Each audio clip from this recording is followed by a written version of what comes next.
Welcome to Chai Can't Even, a podcast where we chat with young adults about life, faith, struggles, and joys, and why they choose to stay in Community of Christ. I'm your host, Brittany Mangelson, and today I'm really excited about our episode with my friend, Kinsey Horringa. We had Kinsey's husband on, Tyler, a few weeks ago, and now it's Kinsey's turn to tell her story about Community of Christ and her relationship with Community of Christ. So, Kinsey, welcome, and why don't you introduce yourself? Okay. I'm Kinsey Horringa. I'm a mom of two. I live in Independence, Missouri. I used to live in Oklahoma, Edmond congregation, and right now I'm a stay-at-home mom. Awesome. Thank you. I'm really looking forward to getting to know you a little bit better and to be able to highlight some of your stories. These interviews where we just get to know young adults that grew up in Community of Christ are some of my favorite, just because your stories are so different and yet there's similarities through all of them. So I'm excited to dig into yours a little bit more.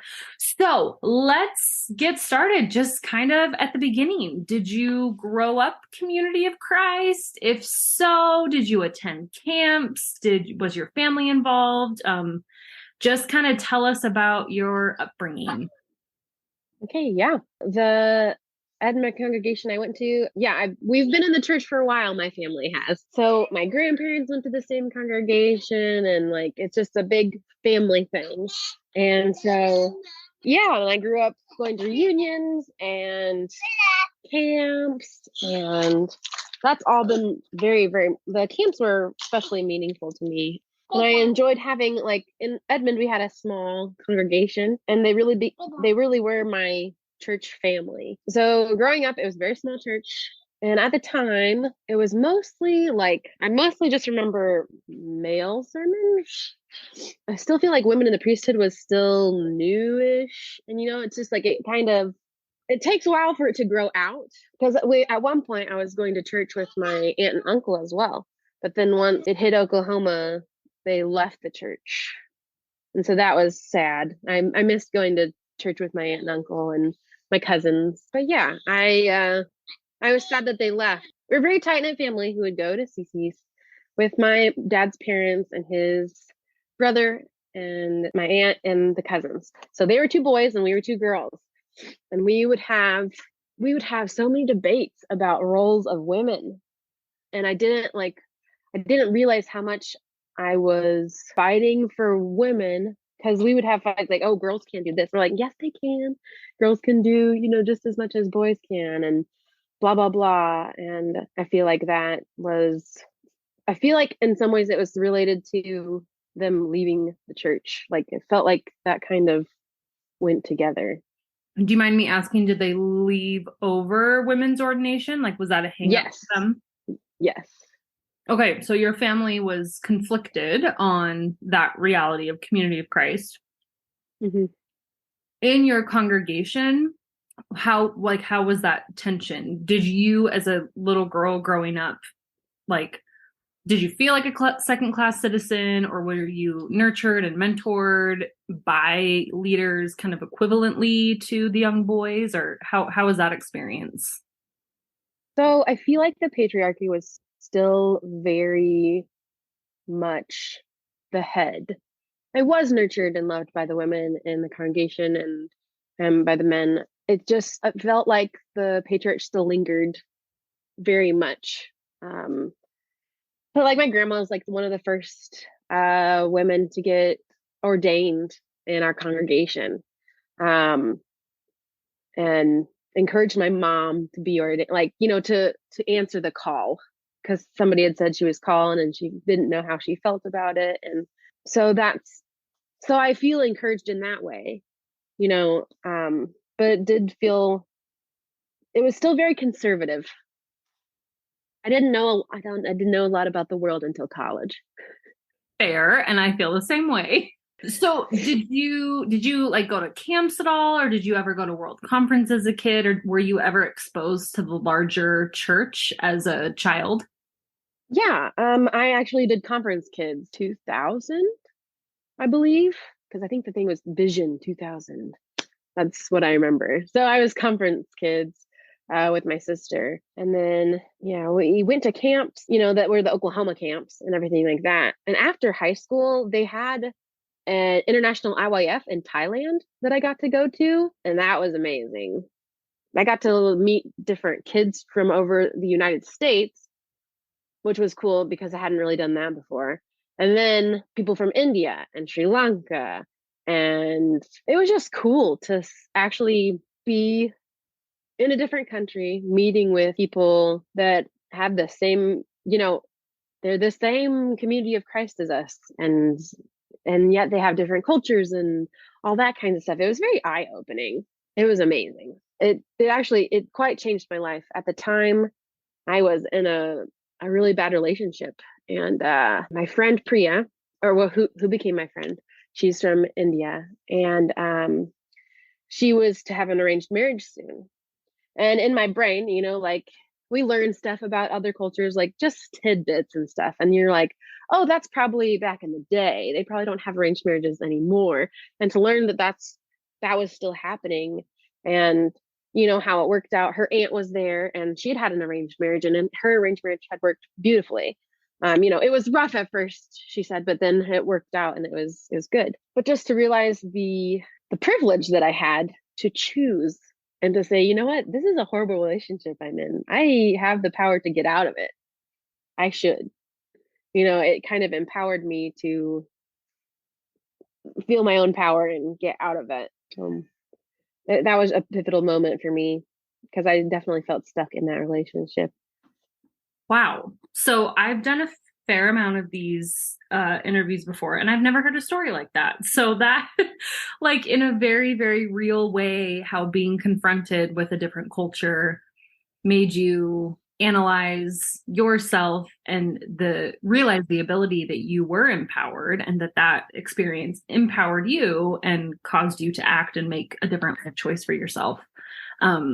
That's heavy, but like also incredible. And just the way that they viewed their faith and how like strongly and how differently, like, we, the different cultures do faith, and just like hearing some of their convictions when I had questions, and just being like, wow, I don't know, there's something very holy about, or sacred about, seeing the way that their perspective. Yeah, absolutely. So you said that this was after you graduated? I'm sorry, I know you said it, but yes, it was 2009. Okay. So yeah, that's when I graduated high school. So I guess just keep telling your story then. So what did you do after high school? I don't know if you went to Graceland or if you just keep sharing your story. Okay, so I did go to Graceland. My sister was there, and I wanted to go there, and they had a really great education, and that's what I wanted to be. I wanted to be a teacher. And so I went there, and I got to be with my sister for a year, and that was super fun.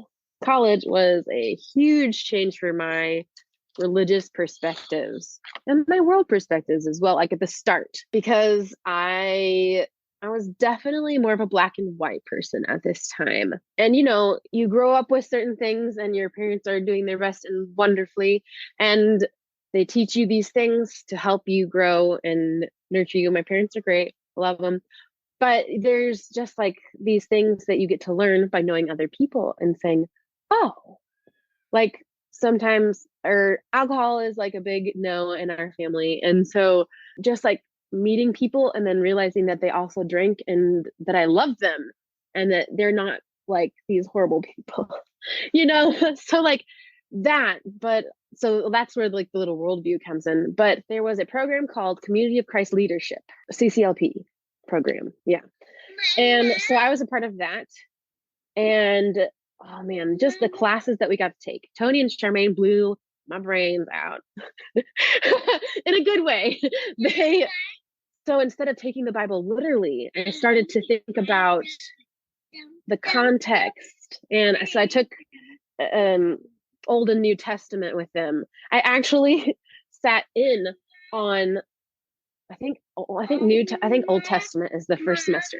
I actually didn't take the class until senior year, but in freshman year I sat in on it, and I basically took the class without any credit. So that's how interested and into it I was.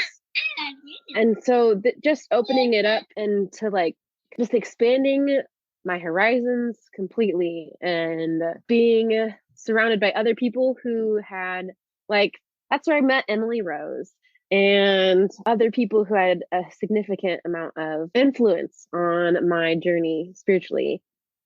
Learning about context and actually learning about other Bible verses and the Bible that they had us get versus, the Bible that is the Community of Christ Bible, the inspired version. The inspired version versus the NRSV is, I think, which is the Bible they have us get for class. And just seeing it a different way. And I really appreciated the after class sessions that they would have every once in a while, because I was really struggling, and being able to talk through it with them and feel safe to question. Because I feel like as a kid, I didn't feel like it was safe to question. God was God. God is a man. Jesus, you're a sinner. You need to repent. I feel like I felt like I was inherently bad, and, feeling like I needed to like punish myself. I don't even know where that came from, but like, I'm inherently bad, so God really needs to save me, or, I'm very lowly or something. I don't know. I'm not sure where this thought process came from, but just that maybe I'm not good enough for God. I think that's what it was. I didn't think I was good enough for God. So I was always trying to try and do better, and I don't know. It's kind of hard to explain a little bit, but hopefully that makes some sense. It does. And I definitely grew up with a similar understanding and construct of God, that I was always trying to prove that I was worth it, that I was good enough, that I was worthy, that, there is this theological idea in the Book of Mormon, particularly, that humanity is like naturally evil and bad, and like that's the starting point. And I'm less familiar with how that messaging has seeped into Community of Christ, but in my Mormon upbringing, that definitely was like the undercurrent, right? It was the starting point. And I'm assuming that has leached into Community of Christ in various places too, because of other people's, interpretation of the Book of Mormon, or how they view it. And just, it's just kind of like seeped in our, and to be clear, this is also like a Christian understanding as well, among other denominations. So not every Christian, and also like hashtag not every Mormon, but you know what I mean? Like, yeah. It's there. It definitely is there. So yeah, I totally get what you're saying. Yeah. Like, we have to make it up to God somehow that we are inherently evil. And yeah, I keep going back and forth. I'm sorry, but like, I grew up doing Bible study, like this thing called BSF, and went with my dad, and like Bible study is such a big part of my upbringing. We did the Book of Mormon and in the Community of Christ Book of Mormon. I'm not really sure on the big differences there, but we, that was one of our classes that we had as a kid, and like studying was very a big part of studying the Bible was a big deal. And so picking apart the Bible with Tony and Charmaine was tough. And then it's all like, it's traumatic. It was traumatic. And so there's a part of me that doesn't remember a whole lot of it, like the details, the nitty-gritty details. I mostly just remember taking a bunch of classes from Tony and Charmaine and Bob Mesley, and being mind blown and learning about different religions and learning more about ours, and just like different theologians, and just being incredibly educated. And I loved it. I would audit a lot of classes. Like I audited a bunch of Bob classes. You would think I was a religion major. All of the things I audited. I I couldn't get enough. And yet it was breaking me apart. Like I would go to Emily Rose and we'd go to the coffee shop in Lamoni and I would just cry and cry.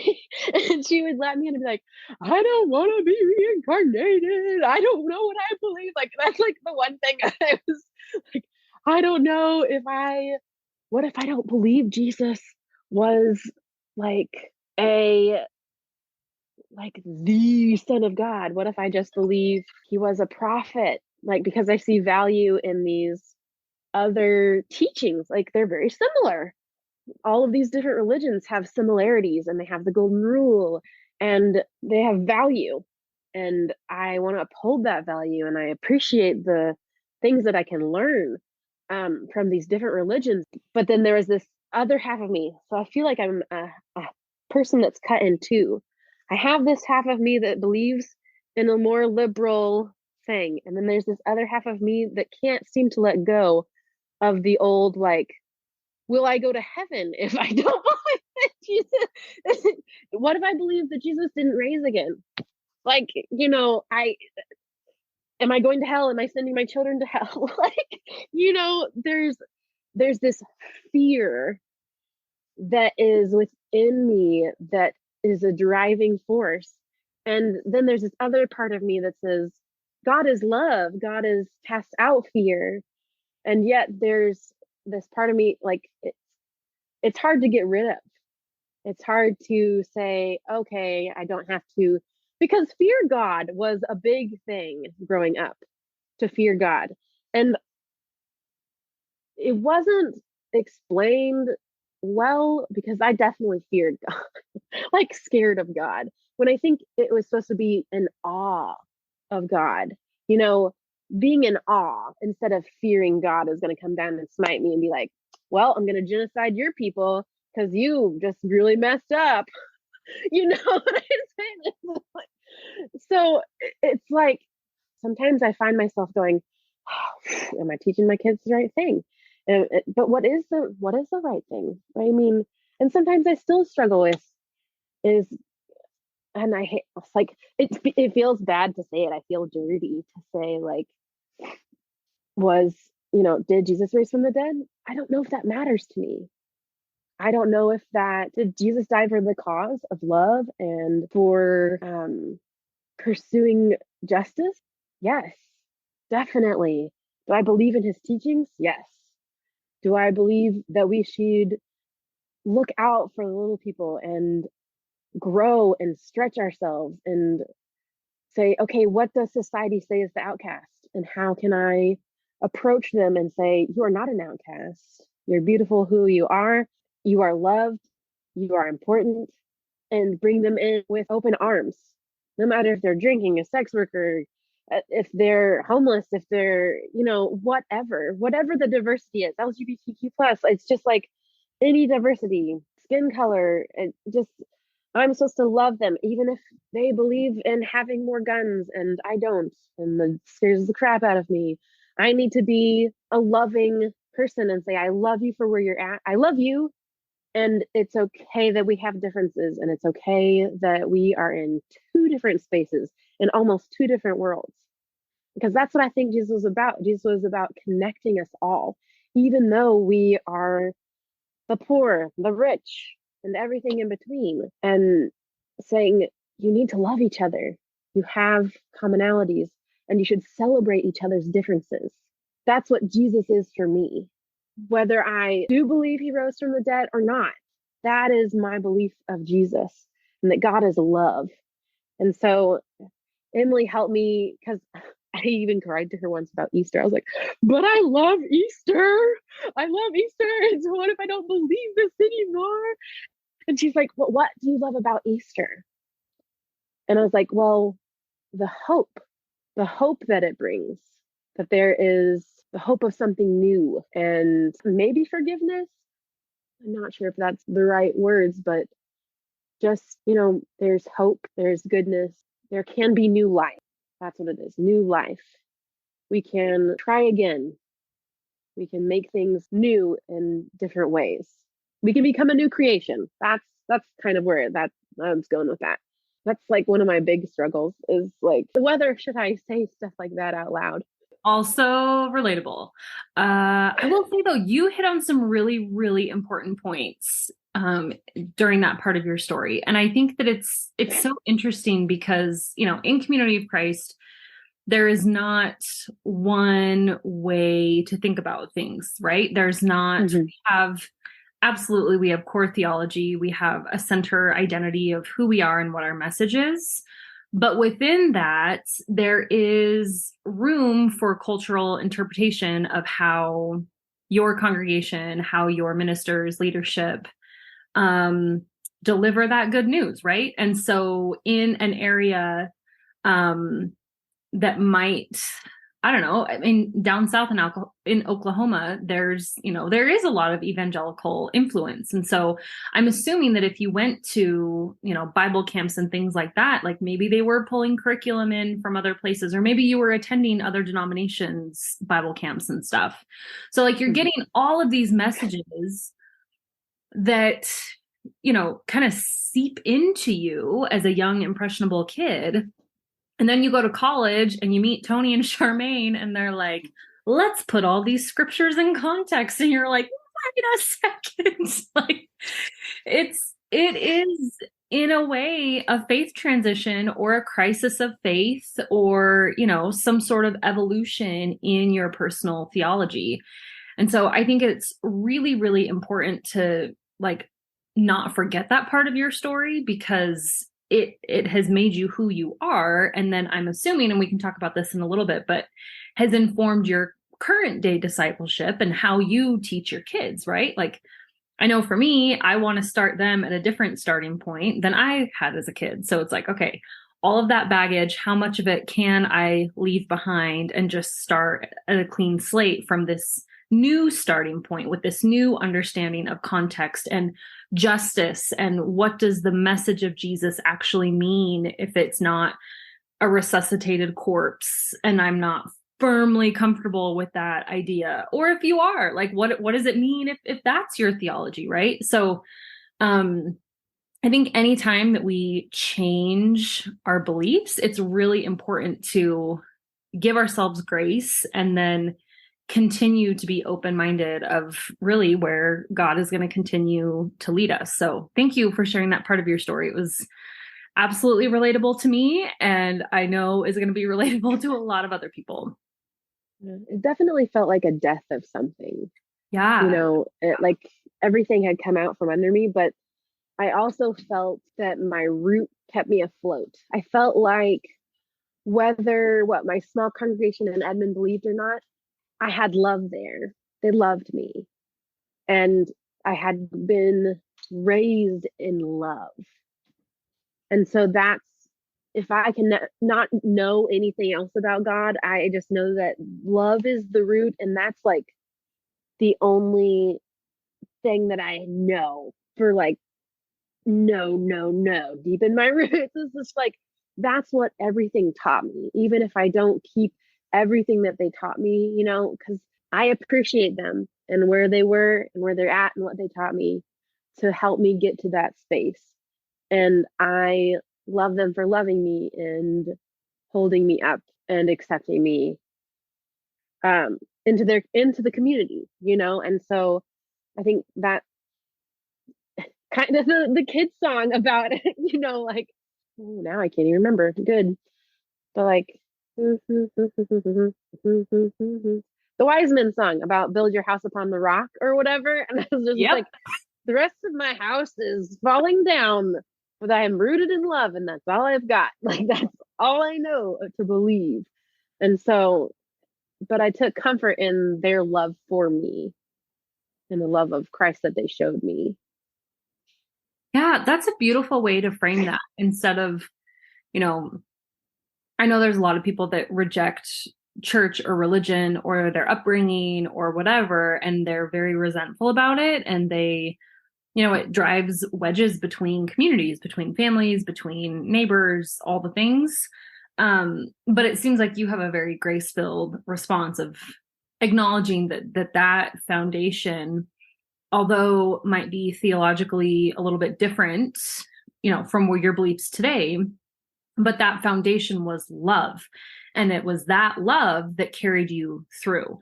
And I'm assuming, and I don't mean to put words in your mouth, but I'm assuming that meant love for you and also like your love for God or a higher or inner power, right? They're the ones that first taught you and introduced you to the concept of love and spirituality and God. So yeah, that was really beautiful framing. Thank you. Yeah. Can I add something? I'm sorry. Okay. No, go for it. Something else. Emily really helped me in my journey. She's helped me in mine too. So I don't know. Maybe she had you read this book too, but The Dance of the Dissonant Daughter might be on your bookshelf back there. Yeah, I think it is. Yes. I think I see the purple back. Yep. Oh my gosh. Because of coming from a patriarchal standpoint and thinking God is man only, Dance of the Dissonant Daughter with Sue Monk Kidd, that changed my life in a whole other way, because I was trying to be good enough for this male God, but I didn't have to be good enough for this woman God. It and I still kind of hold them in two different. I haven't combined them yet. I'm really trying to combine them. That's something I'm working on, is saying they're both the same God. Doesn't matter. They don't need to have a gender. But I'm still trying to give myself grace and be like, okay, this is where I'm at. I'm more into the goddess mother. Like when I say personal prayers, I'm like, goddess mother, thank you for today. It's, or loving creator, or, that's kind of what I bring out for other people. Because I feel that sometimes my goddess mother might be too abrasive for them. But too much different. But literally, okay, no one else can see this, but behind me is a circle of trees picture. And I shared this book with my mother, and there's a circle of trees where she has this moment in the book. And I don't even remember the moment, but I remember the feeling. I can't tell you word for word where it was in the book or anything like that, but I just remember this feeling that is with the circle of trees that is all encompassing and powerful and beautiful and feminine somehow. It's been a couple years since I've read the book, and that, I don't know, that started my relationship with trees. I've always had a relationship with trees. I've always been a little bit of a tree hugger, but I became more rooted in nature, I feel like, in God through nature, through that book, and through acknowledging that the wild and the feminine in me is sacred. Because for some reason, everyone's like, Eve is horrible, she's the worst. When you're growing up in a more patriarchal and conservative area, you just feel like there's something inherently evil about being a woman, or bad, not necessarily evil, but bad. I am second rate citizen because I'm a woman.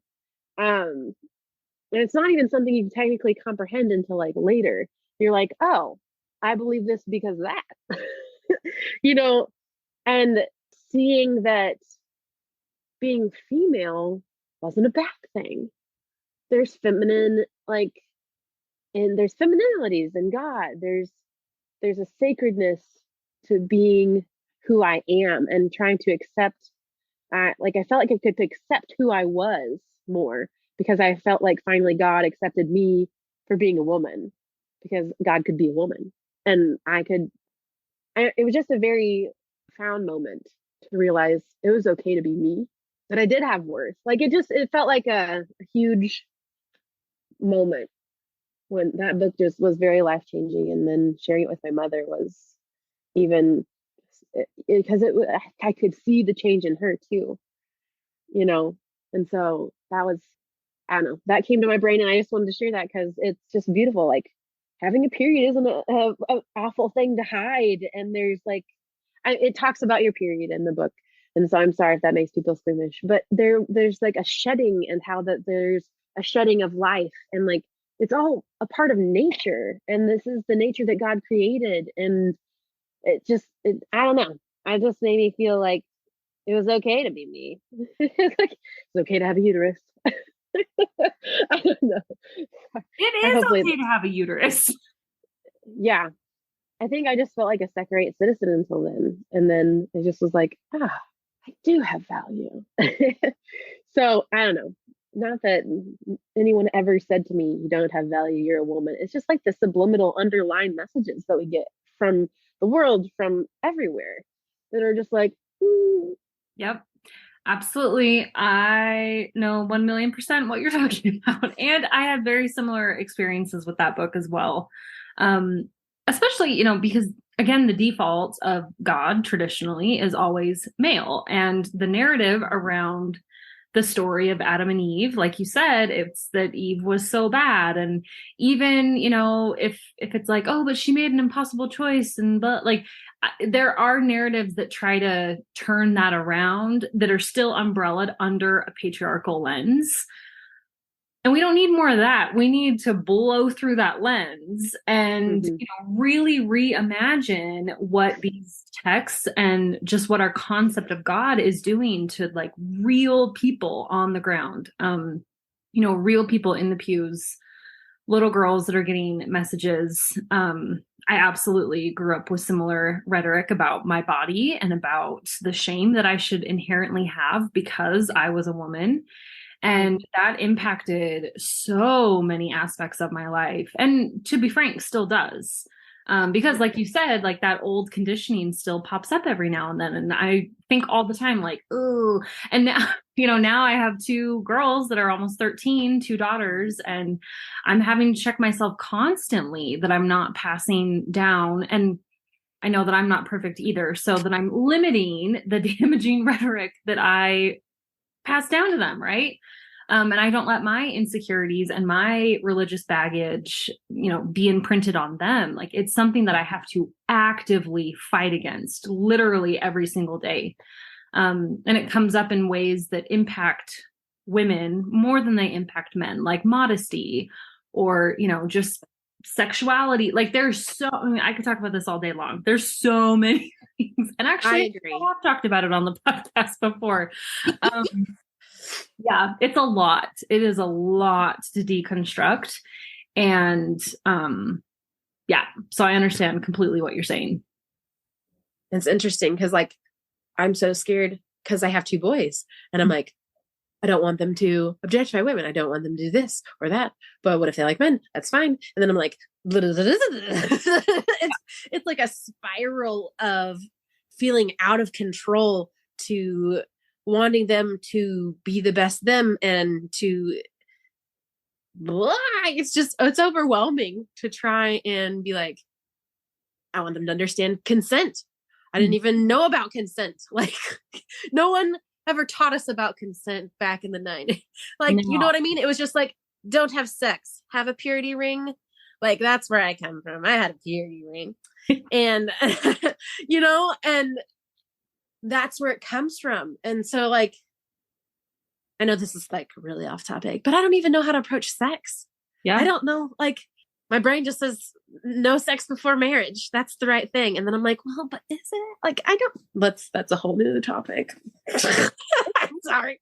Well, no. And yes, it's absolutely relevant. And, I am glad that you brought up raising little boys too, because I have a son and it's also something that I have to actively work against, letting that patriarchal religious baggage touch him, right? Because I love my family of origin, but it was undeniable that my brothers were more important than the girls. And I could list 100 reasons why that was, right? Or like evidences that was the messaging I got.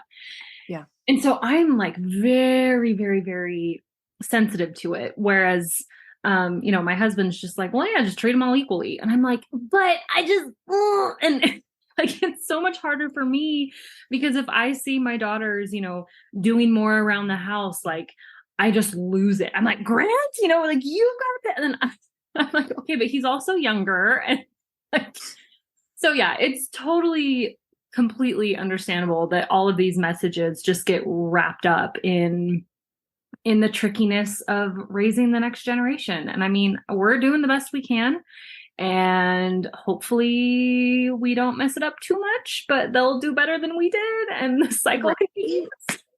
Right. Yeah. Like there's something like, I really don't like kids hitting. Hitting is like, I don't know, it's a trigger or something. I don't know.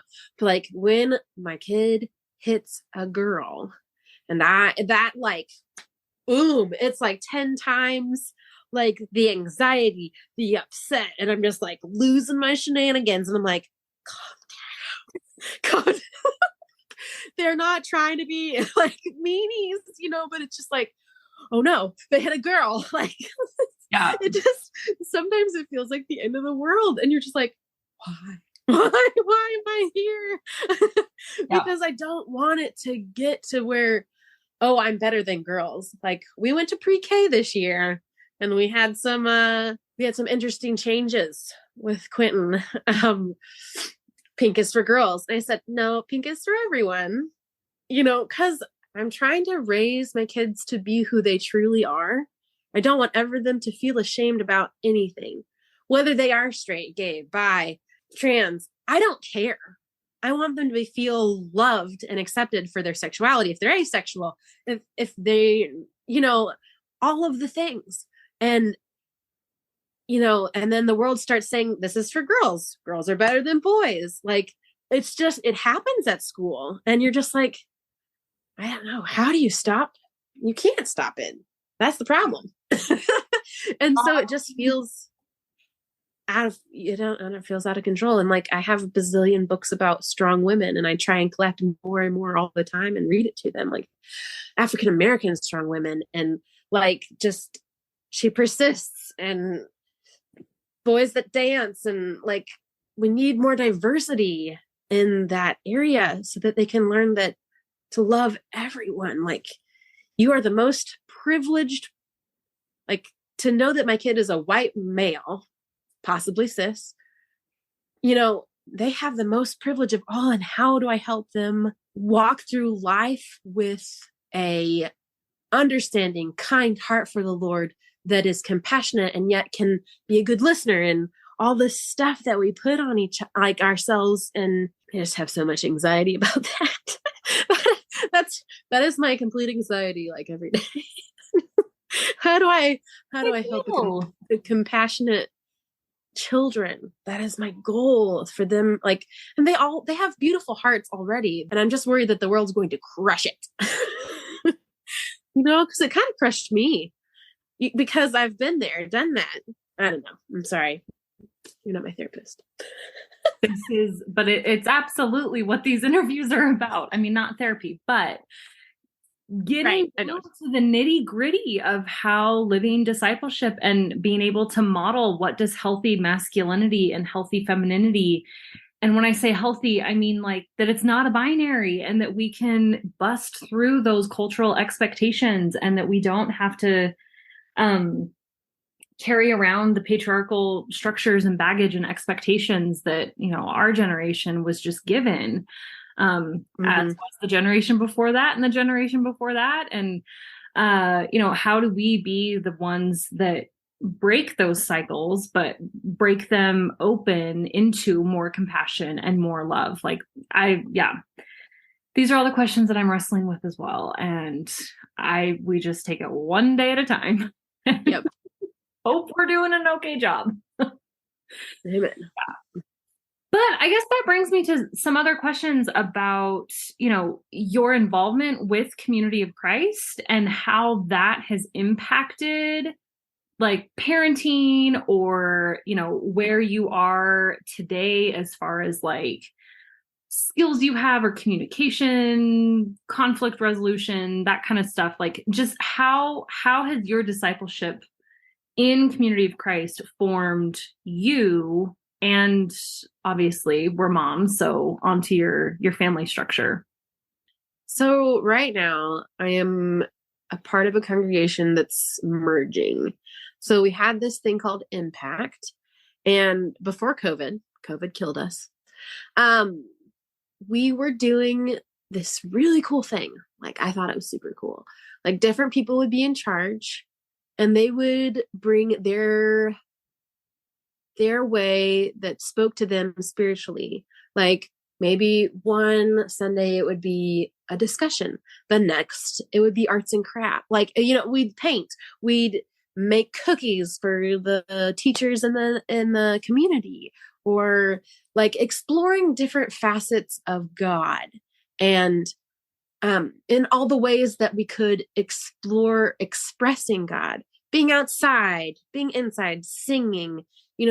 These are the different things that feed our spirituality, that don't look like a sandwich, don't look like a regular Sunday. And we were doing this at night at the time, and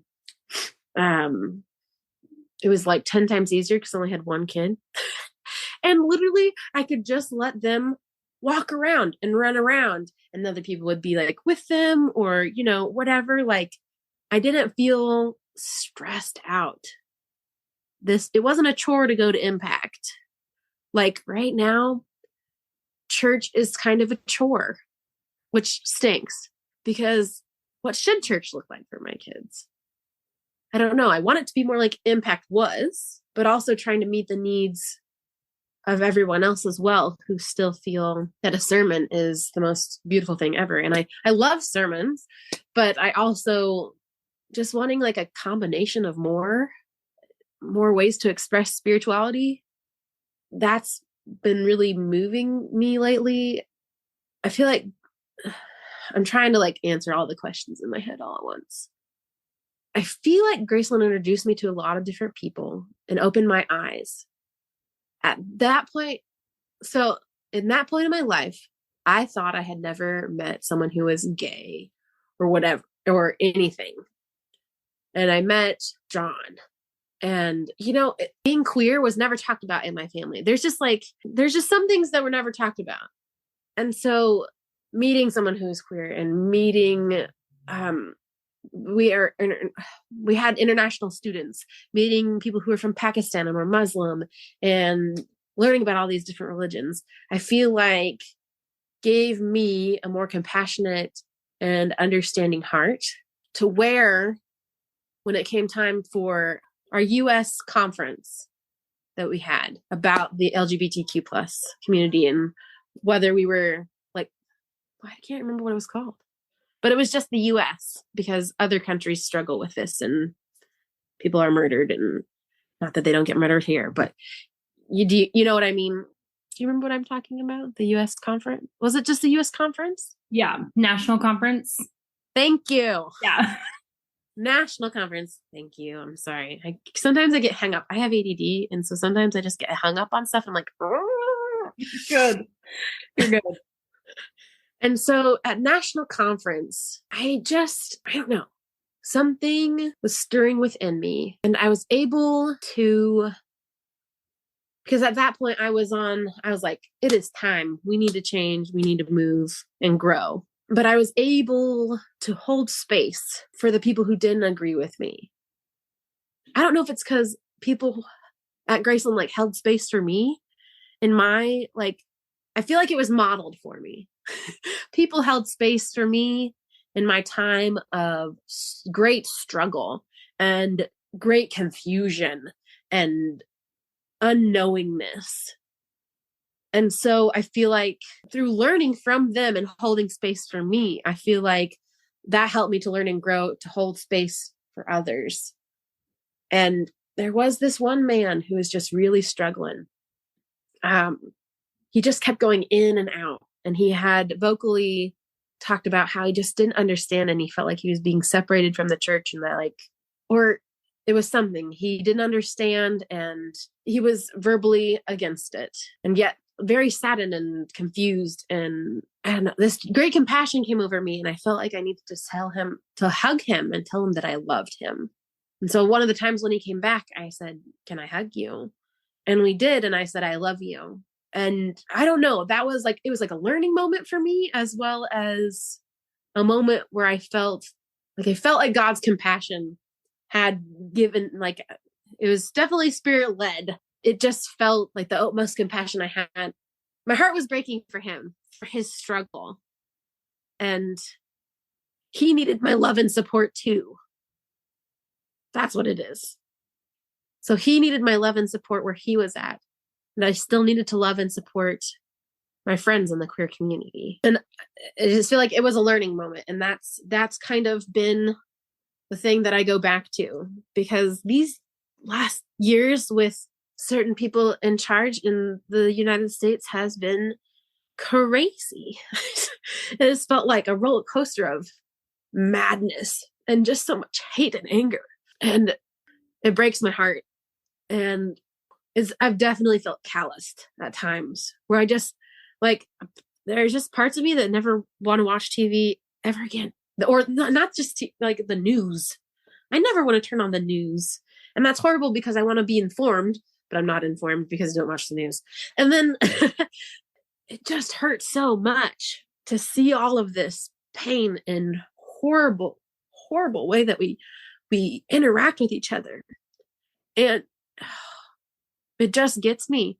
And yet I am also part of the problem, because I'm hiding myself in my house. I am hiding away from the problem instead of facing it and saying, this hurts. This sucks. How can I help? How can I be a better listener? How can I support you in your need? You know, it feels so overwhelming at times, but I just trying to realize that I need to be there for the person who does not think like me and the person who does think like me and all the people in between. You know, that I feel like that's where God is leading me right now. And it's all like built up from where I was and who I am and where I'm going, is that holding space for people, no matter where they're at, and saying, you know what? God loves that person. I don't get their ideas. I don't get why they're being so mean and hateful and unkind. And they probably don't see that. Like, they don't see it like I see it. But I need to see them and say, you are loved. You are worthy. You are good enough. There is kindness in your heart. Whether I can see it or not, there is a part of them that is doing the best they can with what they have, whether how ill-informed it is or not, and trying to hold space. I think that's my calling right now, is to hold space, trying to hold space for myself, for one thing, because self-love is not, this is not what was taught. It was like self-hatred. Hate yourself and God will love you. Like, trying to hold space for myself and have self-care even is like this huge struggle, because you're supposed to do all this work. This is what a mom looks like. A mom takes care of the children. Like, it's so conservative in there, in my head. And it's hard to say, well, this is a partnership. I don't have to do all this stuff. Like, I'm just trying to redefine what love looks like in our partnership. What does God's love look like in a family where we are changing the roles of woman and man, and where, because sometimes just like you said, it just pops up and I get stuck there, and I have these expectations for myself, and then I have expectations for other people, or what other people think I have expectations for me. And so trying to hold space for me is like this is like my worst problem, but I need to work on that so I can better hold space for others. Like, I just never knew I had to do me first and then others, because there used to be a thing like Jesus, God, others, you, or something like that. And so that's just so ingrained. And so I think that's a part of what keeps me stagnant and not helping others, is I have put myself in this box that keeps me where I'm at, keeps me at home. It keeps me from saying, I can do this. I have the ability. I have the power. I should, I could, I would. So trying to hold space, I have to start with me. I have to hold space for myself and realize that God's love is for me. And I like just constantly telling myself I'm worthy and okay, so that I can see the worth of all persons and hold their worth up, whether we are in the same circles or not. I hope that answered the question. It did. And I think you just gave all of us therapy 101, right? You know, in the grand scheme of things, like your relationship with you, your relationship with yourself is going to impact literally every other relationship that you have. And that includes your relationship with God, and that includes your relationship with your spouse and with your children and with your neighbors and with your friends and with the people in your congregation and with the people who voted across the aisle from you. And being able to find love and compassion for yourself is the same. The love and compassion for others is rooted in that love and compassion for yourself. And when you were taught with subliminal messaging that you're not important, or that, you know, God is scary and God is mad at you and all the things that we've talked about, it's really hard to dig yourself out of that and say like, oh, I can't actually fully love others until I love myself. Like that is that's a big lesson to learn, and one that I think all of us are continually learning. So yeah, thank you. Thank you for sharing that, and so vulnerably. And I just keep saying like, I totally relate, but I really do. So yeah, for sure.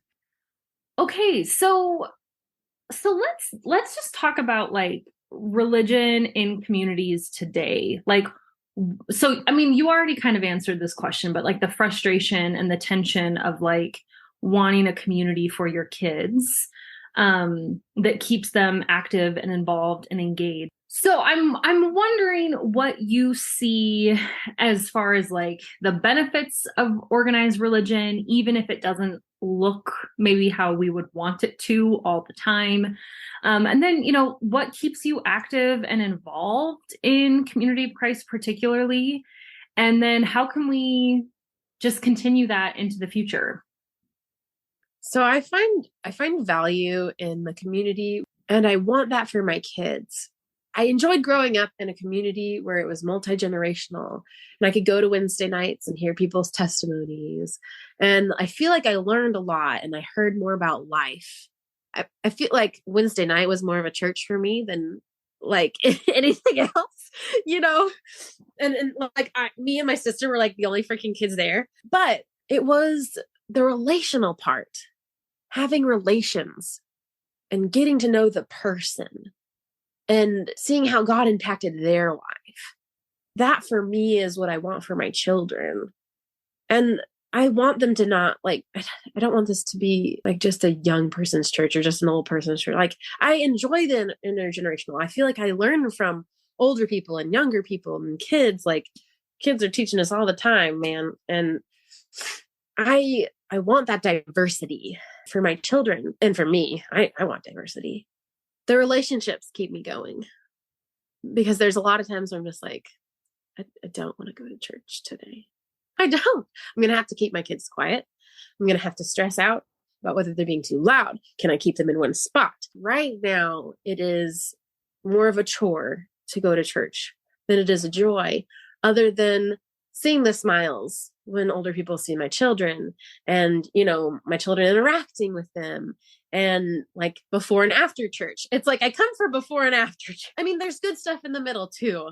And they are trying to do it different at this new place that we're doing it, like having more discussions. And I feel like we're trying to change in a direction that is more inclusive of more ways that we differently access God. Because I think right now it's very sermonal.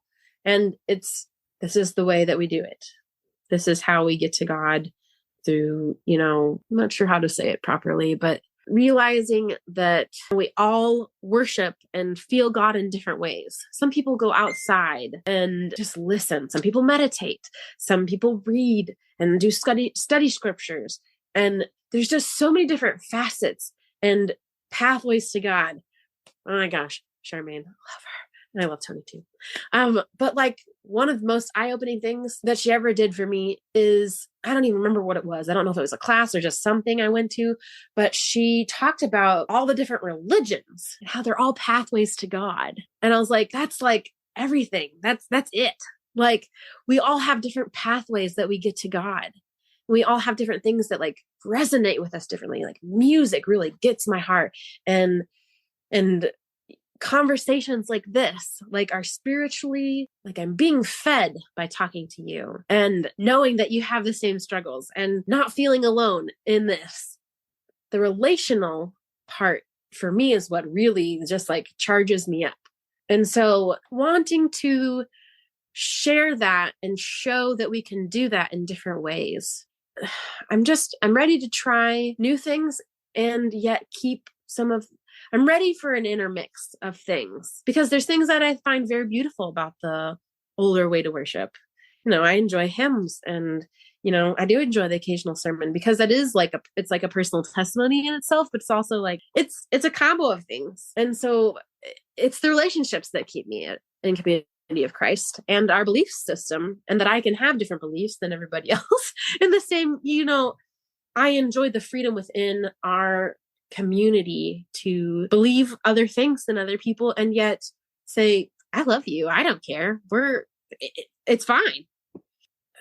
So that's definitely what keeps me in community of Christ, is relationships that I have, but I'm ready for us to grow and have new expressions of the church. I know that's like a wordage that's been put together for a while, but just to explore new ideas and way, like what can it look like? Maybe one Sunday, let's go out into the community and like do something with them. You know, that's something Jesus would do. You know, like go sit with those sinners, like go out into the community and be there, like outreach.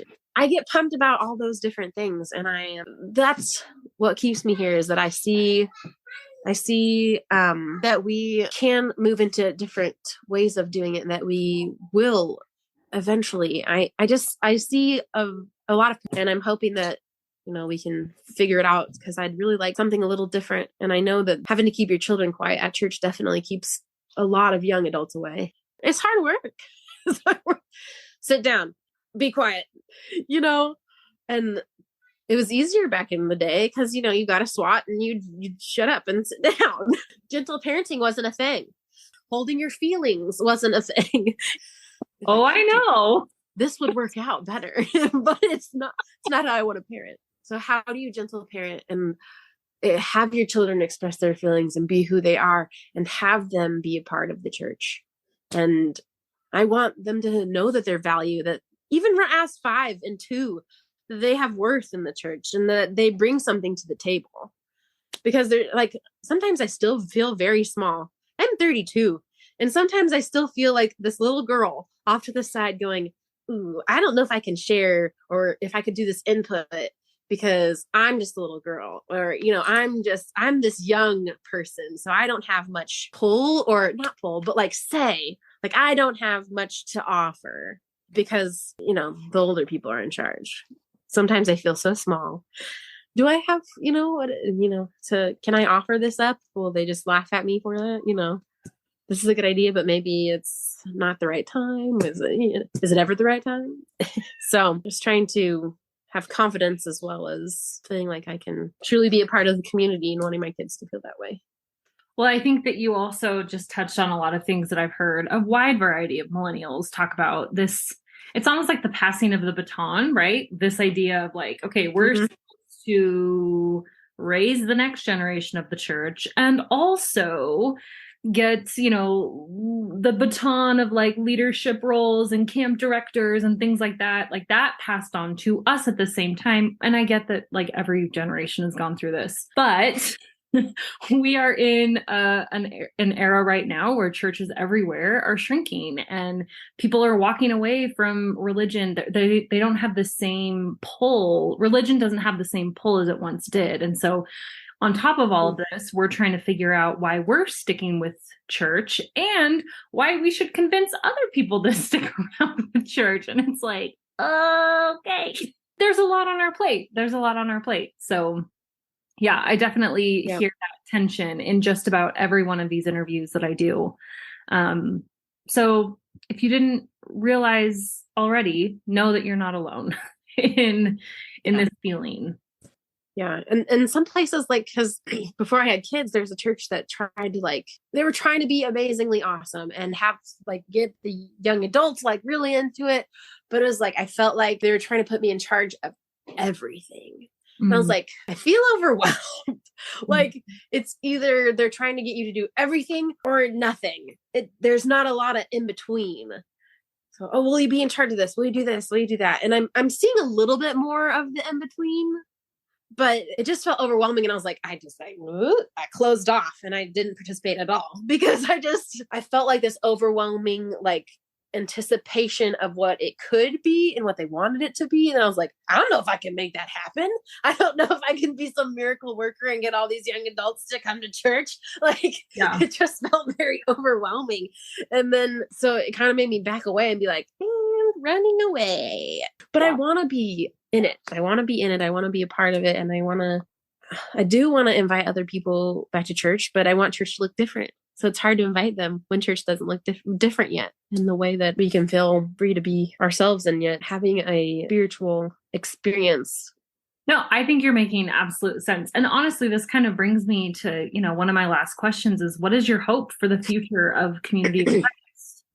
So, as this denomination figures out who we are going to be into the future and what things are going to look like, what are some of your hopes? I'm very hopeful that so I've gone to 2 reunions this year and had 2 different experiences, and they're both beautiful experiences. But we've really been talking about discerning and spiritual discernment, and I just feel like we're asking really good questions right now. At least the 2 reunions I went to, like, what does leadership look like? What do the next steps of the church look like? And the different lenses, and trying to dig deeper into what makes church, or what makes worship. And I feel like a lot of us are more in the same place than we think. Because I know sometimes it's like, oh, the old people aren't ready to change. But sometimes there's a lot of quote unquote older people who are ready for change. I feel like I'm hopeful for more communication. We have these tools now. COVID gave us a bunch of tools. A lot of crap happened with COVID, but it also gave us a lot of tools that we had to use. And we do have Zoom now, and we can do this. So why not have more communication between all the pastors in the United States, or even in different countries, like eventually. But right now, there's a lot of people that feel alone and small and kind of abandoned. Like, they are doing everything to keep their church alive. And my hope is for more communication, because we have the network. We have this whole beautiful church through the US, through the different countries. We're all in this together, but we find ourselves feeling very isolated. And I'm hopeful for more communication, maybe some Zoom meetings with pastors so they don't feel alone and they can get new ideas from others, like, sharing and creating together in ways that we've never done before, because we never thought about it, because you had to write an email, or you had to write it. Like, it's all slower forms of communication. And now we have these faster ways of communicating. And I'm hopeful that we will use those tools to lift each other up and not feel so alone, and to bring forth a new way of being through that, and finding community everywhere, and just there's just so much opportunity waiting to be grabbed.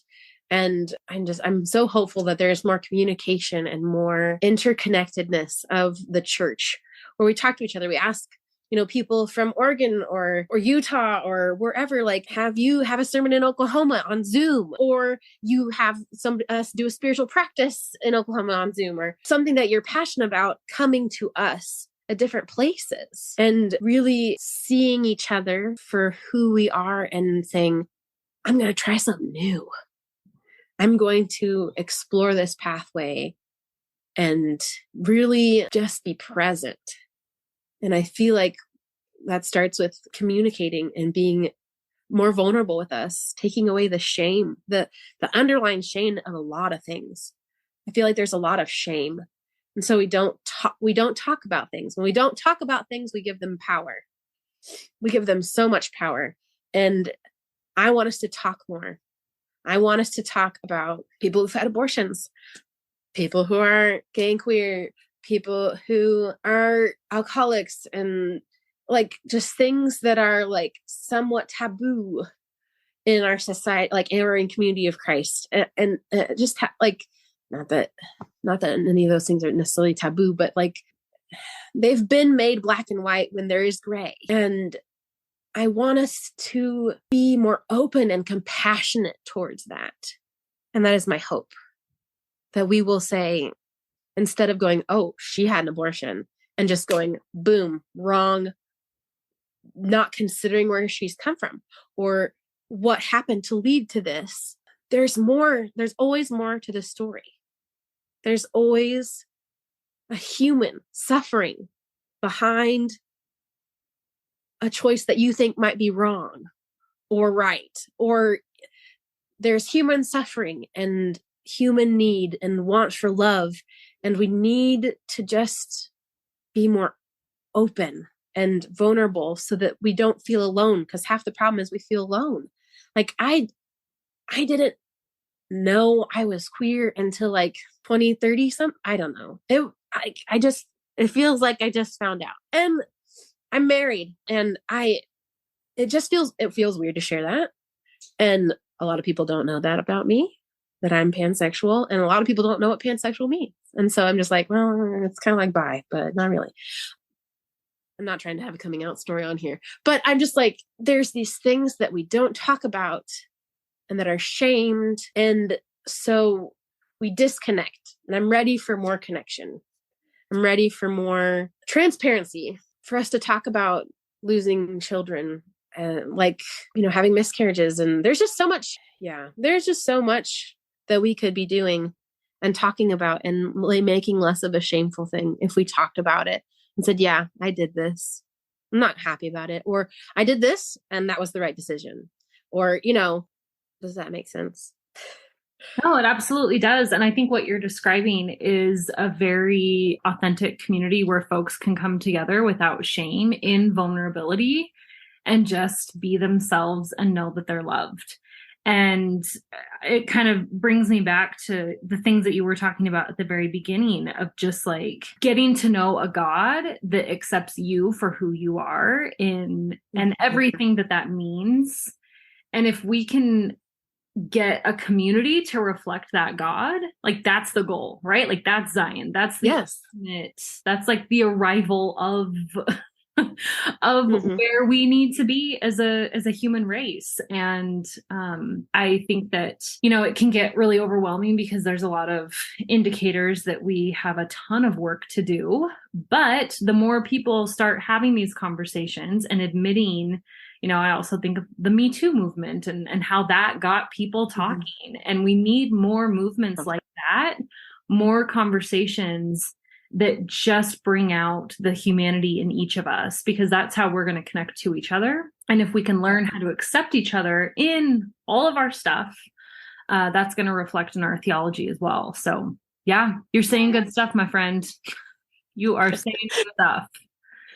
Thank you. And really, thank you for this interview. I think it's been so unique. I think that several of the people that we've interviewed for Chai Can't Even just kind of, grew up almost in this post-transition church where, maybe their parents were the ones that had to deconstruct a lot of this stuff or, face what do we do with women in the priesthood and things like that. But I can tell that through your story that those things really impacted you, probably more than some other millennials in the church. So I just want to thank you for your vulnerability and for your openness to be able to share your story.